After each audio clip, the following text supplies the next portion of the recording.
start with the pectoral muscles. First, the pectoralis major. It arises from the medial half of clavicle, front of sternum, upper 6 costal cartilages. It's inserted into the lateral lip of the bicipital groove.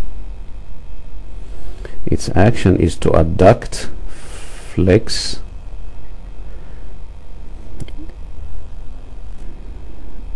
and medial rotate the shoulder.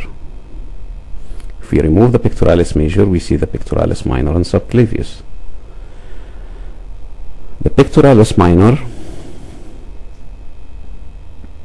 is a triangular muscle arising from the second, third, and fourth ribs close to their cartilages. It's inserted into the coracoid process. When it contracts, it causes depression and protraction of scapula. A small muscle also is the subclavius.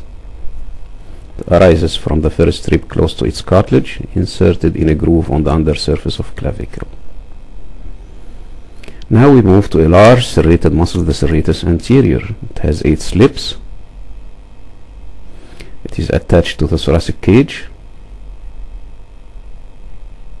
forms the medial wall of axilla, arises from the upper 8 ribs close to their cartilages.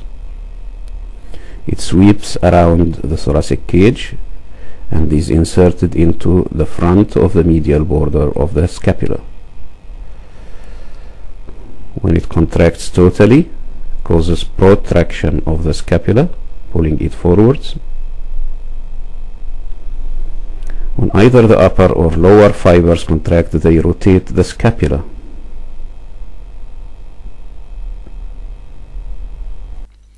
First, we will start with the back. The back is made of 2 layers of muscles. The first layer includes 2 muscles, the trapezius muscle above and the latissimus dorsi below. These 2 muscles cover 3 other muscles in the second layer. These are levator scapulae, rhomboides minor, and rhomboides major. We will start with the trapezius. It is the upper triangular muscle of the first layer of the back.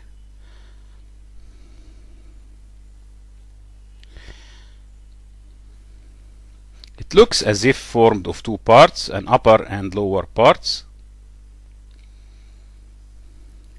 Takes origin from the superior nuchal line, external occipital protuberance, ligamentum nuchae, spines of C7, and all thoracic spines.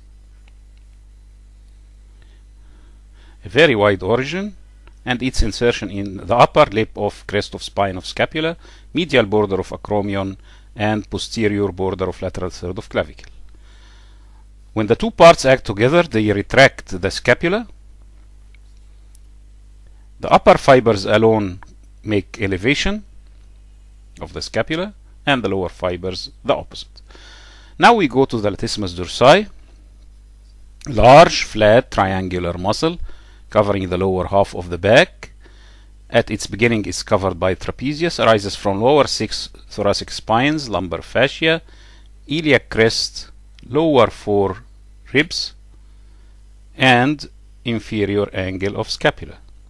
Its insertion is in the floor of bicipital groove of humerus. It makes a triple relation with a muscle called teres major. At first it is behind, then below, then in front of the teres major.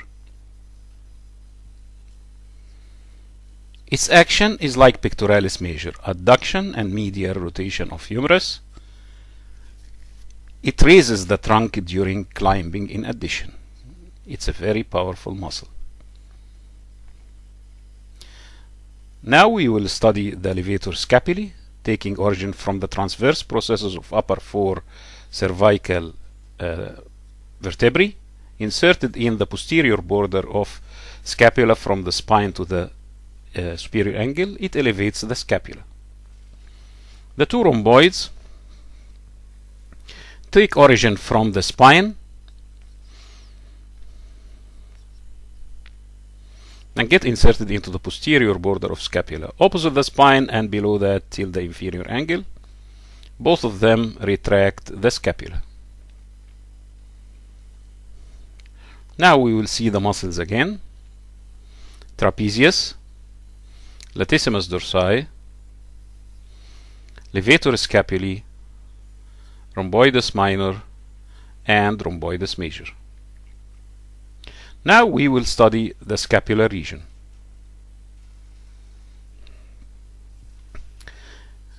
Many muscles take origin from the scapula and get inserted into the humerus. The first one is subscapularis, arises from the subscapular fossa and is inserted into the lesser tuberosity of humerus. Its action is medial rotation of shoulder.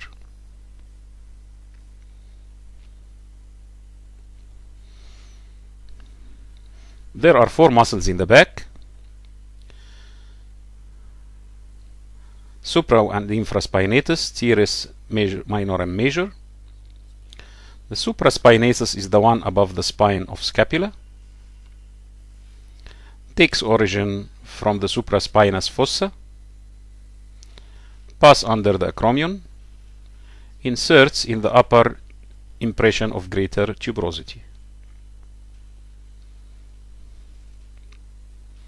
As it passes below the coracoacromial arch, it is separated from it by a bursa called subacromial bursa. Its action is initiation of abduction of the shoulder. Now the infraspinatus below the spine, below it is teres minor. Both appear as if one muscle. Infraspinatus from infraspinous fossa, teres minor from lateral border of scapula. They get inserted into the middle and lower impressions of the greater tuberosity. Their action is lateral rotation.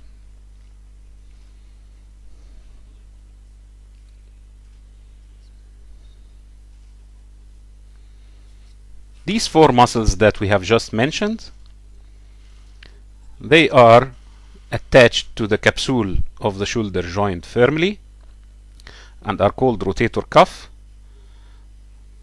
They make the head of humerus fit firmly in the glenoid cavity, preventing dislocation of the shoulder. The last muscle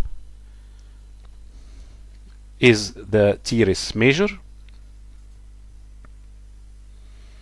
Takes origin from just above the inferior angle of scapula, gets inserted into medial lip of bicipital groove. Its action is adduction and medial rotation. Covering everything is the deltoid. As its name, it looks like a delta or a triangle. Covers the shoulder from all aspects. Takes origin from crest of spine of scapula, lateral border of acromion, lateral third of clavicle, inserts in the deltoid tuberosity of humerus. It looks like it is formed of 3 parts. The anterior part flexes the shoulder. The posterior part extends the shoulder. The middle multipinnate part completes abduction of the shoulder till 90 degrees. Now we will revise the muscles again. This is subscapularis, supraspinatus, infraspinatus, teres minor, and teres major. Covering everything is deltoid.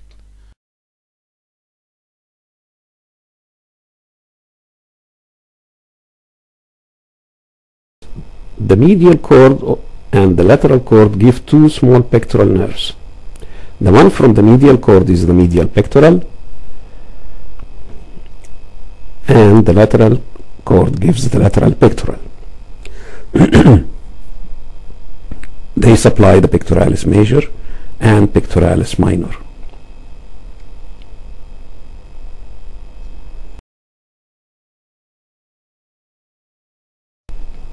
axillary, runs around the neck of humerus with the posterior circumflex humeral artery, supplying the deltoid and teres minor. There are two subscapular nerves, an upper and lower, supplying subscapularis and teres major. There is also a thoracodorsal nerve which supplies the latissimus dorsi. There are small branches. From the upper trunk arises the suprascapular nerve, supplies supraspinatus and infraspinatus. Arising from the C5 root and passing through the scalenus medius is the dorsal scapular nerve supplying the rhomboids.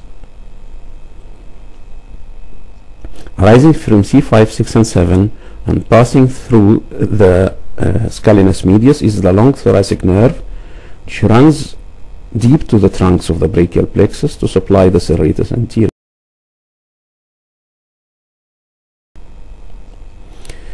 Trapezius gets a nerve supply from the cranial nerve, the spinal accessory. It has nothing to do with the brachial plexus.